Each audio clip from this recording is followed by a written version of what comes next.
So is God an evil dictator, always bent on suffering and pain? Or is he a loving, caring creator that wants the best for us? Hi, I'm Rick Bartram, and this is a One Narrow Path nutshell sermon.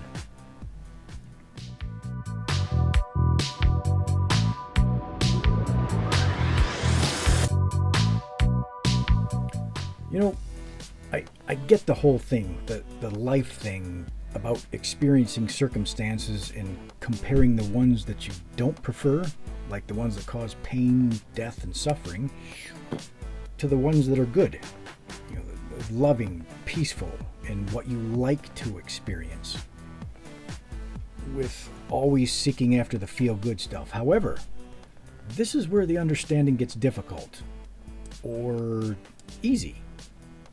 So easy, it's difficult, and sometimes hard to wrap your head around, but if you grab a hold of this and hang on to it like a life raft in the middle of the ocean, things will start to make sense to you, and in turn, your whole life will change for the better. So, is your view of God an evil dictator? Ask yourself this: what's the definition of dictator? Absolute power, by force, domineering, bossy, overbearing, tyrannical, repressive? Now, those are some of the words inside of the definition. Now, ask yourself, what does the scripture say that God is really like? Loving, kind, generous, patient, peaceful? Wait a second. Something isn't right here. There are two opposing views that don't line up, and our conclusion ends up being either the Bible's wrong or we're wrong. And nobody likes to be told they're wrong. That's just basically the corrupt human nature. So we rely on our own experiences to tell us what we feel. Now, if those experiences don't line up with the definition that we were told about who God is, our conclusion from those experiences, based on our feelings, we naturally end up deceiving ourselves into believing a self-defined conclusion that fits those feelings, totally disregarding possible facts simply because our limited human reasoning can't make sense of it. So, let's just say we got a new car, and the ad said it gets 60 miles to the gallon. It's got heated seats for winter. It's best all-around smoothest suspension system ever. All the bells and whistles for the most comfortable ride. So, you buy into it and try it out. You excitingly jump in, fully expecting all the claims to come through for you as advertised. Then you start noticing it only gets 30 miles to the gallon.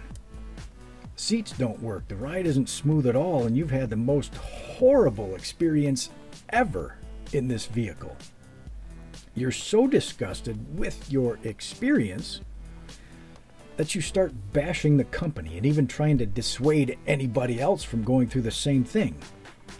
You even venomously protest against anyone who tries to sell the car or say anything good about it.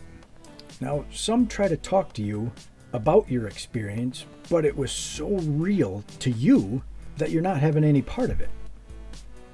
One day you end up in the back row of a convention that came to town promoting that very car.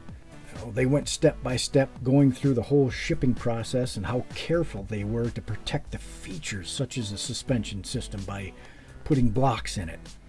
And they unconnect the wiring harnesses just in case there's a surge in static electricity while shipping or charging the other systems.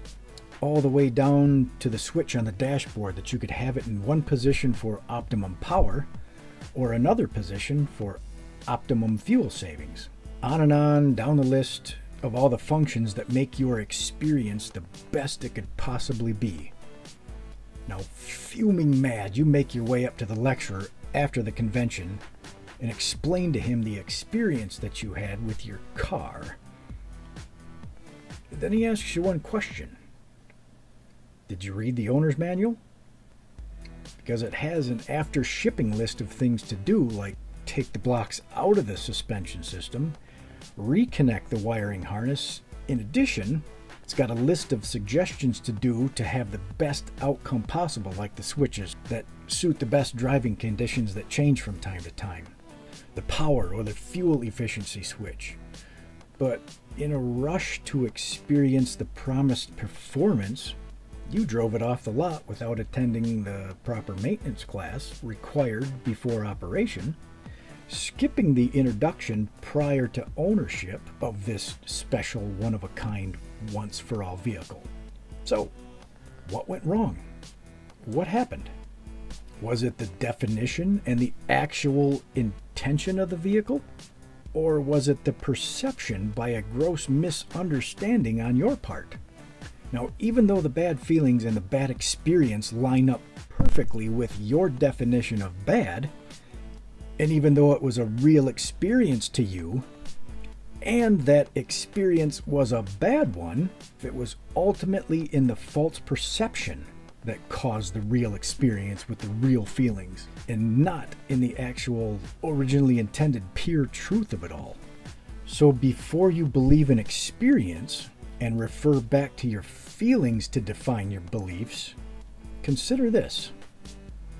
If, in fact, there is a definition that has been presented to you and your bad experience tells you differently, before disregarding the definition by an experience, make sure it's not a misconception generated by a feeling or even a bias. Make absolutely certain that you have followed the definition all the way to the absolute truth, regardless of personal experience, especially if there's a conflicting view at play. Now, if the definition of something is good, and there are millions of people that have experienced firsthand that it actually is good, chances are that that definition is absolutely correct.